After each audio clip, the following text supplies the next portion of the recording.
Hey guys, welcome back to another video. I want to chat briefly about the situation whenever you're trying to decide what to do. I often say that, pick your battles, decide really what you want to do, decide what really is the best course of action. This is a little bit more complicated, and that's what we're going to dive into in this video. But first, I'm Duane, and if you want to get your life back, break the cycles of abuse, rebuild the relationship with yourself and your kids, start right now by clicking the subscribe button, ringing the bell notification so you don't miss a thing.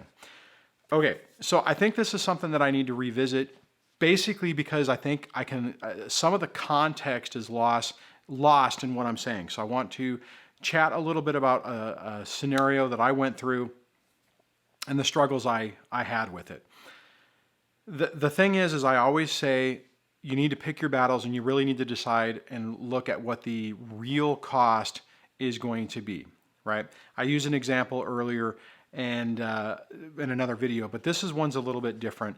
And sometimes you have to fight back. Sometimes you have to push back on what they're trying to do, because if you don't, it will eat you alive. So that's the caveat, and that's the little nuance of this that we really need to talk about, because if you're not past that point, then letting something go or taking the high road or however you want to call it, are basically, in my mind, making the best decision to keep the peace in your own life.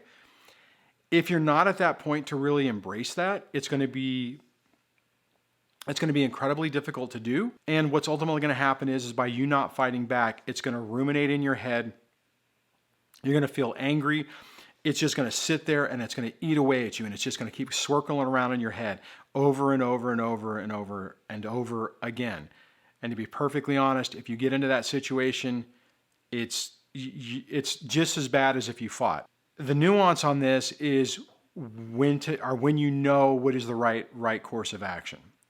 An example I will use is after I had sued the ex in small claims court, and I was feeling pretty good that I had a victory because she decided to start paying medical, and I'm like, yay, everything's great. She made a play for everything that was in the retirement fund. My attorney had made a mistake with the dates on it, because we jointly took money out to pay bills to basically facilitate the divorce. When she filed the paperwork, the date from whenever we filed for the divorce compared to the time we took the money out was a week, and the thing said at time of divorce. So the company looked at it and said, "Oh, okay. Well, before you took out over half of the money, then that's the number we're going to use," and they were going to give her basically half of it. I could not let that go. I'm not going to say the number of what it was, but it was a significant amount of money. It was going to wipe everything out. It was going to basically zeroize everything out. And I just couldn't handle the idea that she was going to get enough money to almost buy a house and wipe me out and walk away with everything. I couldn't do it. I remember at one point talking to my dad, and he's like, "Let it go. It's not worth the fight." I understand what he meant now. And to be perfectly honest, I think I still would probably do the same thing, just because if you're in an emotional state to where you can interact with this stuff and not have it basically drive you in down in the pit of despair or the pit of hell, then it's worth fighting it. So that's what I did. There's no way that that situation almost broke me. The idea that out of all of the stuff that happened, she was basically going to wipe out the last bit of savings that we had and effectively walk away with a huge amount of cash. It was just more than I could handle. And I know that had I let it go, and because guys, you know that a narcissist is going to rub in your face anytime they have a victory. They're going to take their finger and go boop right in your eye over and over and over again. They're going to do it. It's just going to happen. And if you're not in an emotional state to where you can handle that, to where you can basically let it roll off your back because you're really at the point that you don't care, that it has no effect on you anymore, you have to think about how you're going to deal with that. So it's critically important that you understand that, because for two parts. One, I don't want you to think that you just need to take the high road. You just need to do the right thing and just let it go. And that is so easy. And it's not easy. It is absolutely not easy. It's taken me 8.5 years, almost, I think I'm rolling up on, what month is it? Rolling up maybe on 9 years of dealing with this. It's taken me 9 years to get to this point. 9 years of being run through a meat grinder, 9 years of being provoked, 9 years of just dealing with this colossal nightmare. I finally got to the point that I just couldn't put any more energy into it, and it wasn't worth it for me. And I started changing my focus. I started pivoting what I was thinking about, and my life started improving.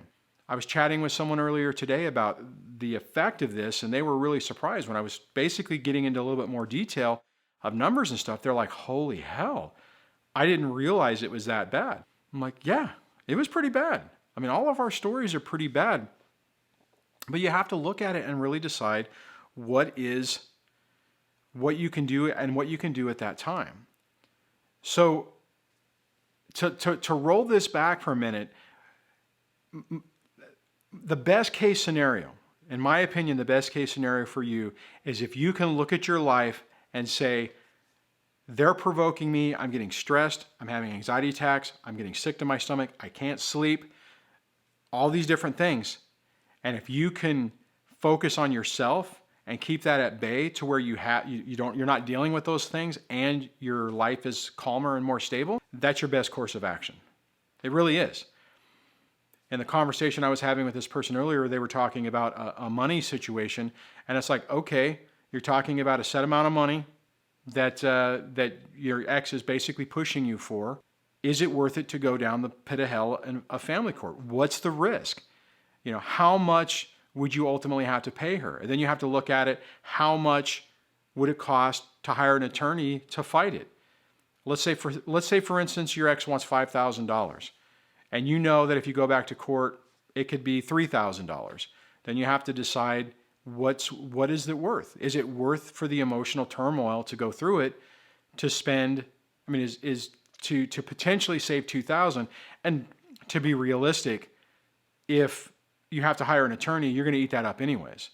You have to look at it that way. But here's the thing. If you are emotionally in a state that if you gave them 2 dimes, it would make you angry, and 5 years from now, you would still be complaining to people about that time that they took $2 from you, you have to look at it, right? And I get that. There are decisions I've made along the way that I would absolutely not encourage you guys to do. It came at a cost to me. These decisions that I made, I paid for, either financially or emotionally or problems with the kids. There was a cost. I can look back at it now, and there's a bunch of things I did that I can see, looking at from, the last 5 years or from the time that happened, had I not done it, I would be in a much better situation. Would I have let her win a little bit more? Yeah. Would I have suffered in that near term? Yeah. But I would be in a much better situation today had I not let it go, or had I let it go. The problem is emotionally at the time, I couldn't do it. I couldn't do it. I couldn't. I was so angry, so frustrated, so in the moment of everything that had happened and everything that the ex had done, cost, the pain that I was dealing with. And anytime I had an opportunity to fight back, most of the time I would do it just because I wasn't going to let her get away with it, right? I get it. I understand that. I understand that pull, and it is a huge draw to get pulled into that, to want to fight back. Always look at your situation on the decisions you make today. How is it going to help you 5-10 years down the road? What is the ultimate goal or hit to you? Sometimes you have to fight. For instance, by fighting that retirement thing, I saved a lot of money. And to be honest, other than the initial hit, when I first opened up the paperwork from the retirement company saying, "Congratulations, knucklehead, we're going to give her 100% or over 100% of what's in there, and have a nice day." That was a tough day. That I almost lost it on that day because I just couldn't believe that I kept getting hit over and over again. And to be perfectly honest, I calmed down through it. I did have to hire an attorney. I scrounged the money up for that, fought it, and basically saved myself a significant amount of money. She still got money out of it, but I didn't lose everything. And I was able to do that one on my terms, so it wasn't as stressful. But the point on this is there's a nuance in the specifics of your story and where you are emotionally. If you can get to the place to where you can make your peace with whatever decision you're making to keep the peace in your life and to help you achieve your goals sooner, focus on that if you can. If it's just too damn much and you have to fight, and this is realistically, this is effectively what's going to happen most of the time. I am not talking about custody issues. I'm not talking about when them denying visitation or something like that you really need to fight about. I'm talking about things that you really have more of a decision on. You have to look at it and say, if I deal with this this way, does it get me to where I want to go sooner? And if I fight it, what is the realistic risk? Sometimes we don't really look at what the real risk is, and we make a decision not fully understanding the implications of that decision, not fully understanding basically the shit show that could potentially happen because of that. Okay? So I hope that makes sense. If it doesn't, leave a comment down below so we can discuss that. If you've dealt with the same thing, I'd love to hear how your thought process was and what your ultimate decision was. If you could do that in the comments below, that would be great. If you still need help, schedule some time with me over at dadsurvivingdivorce.com/coaching, and we can deep dive into your specific issue. I have limited availability every other weekend and Mondays for a few hours and stuff like that. So it's kind of hard to book a time, but just go to the website and see what time's available. This stuff is really tough. You can't explain it to other people. Other people can tell you to let it go. They can tell you, give you advice on what to do. But depending on where you're at emotionally is really going to drive your decision. My hope with a video like this is maybe if you're really struggling, if I was talking to myself 5 years ago, if I could deep dive or drill down into it and honestly, to be able to say, not on this particular situation with retirement funds, but like another thing with the government shutdown, if I could say, Duane, hunker down, just keep current, turn things off what you need to do, whatever you need to do to pay the bill right now to get through this, because it'll keep, child support service, Department of Child Support Services off your butt. You won't have to deal with all the other crap with it.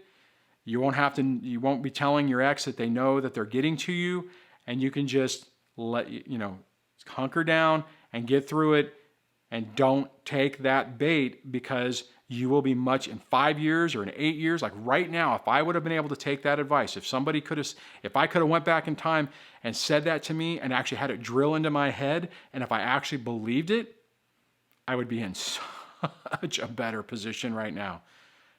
Problem is, at that time, I didn't have anybody giving me that advice, and I also just emotionally couldn't do it.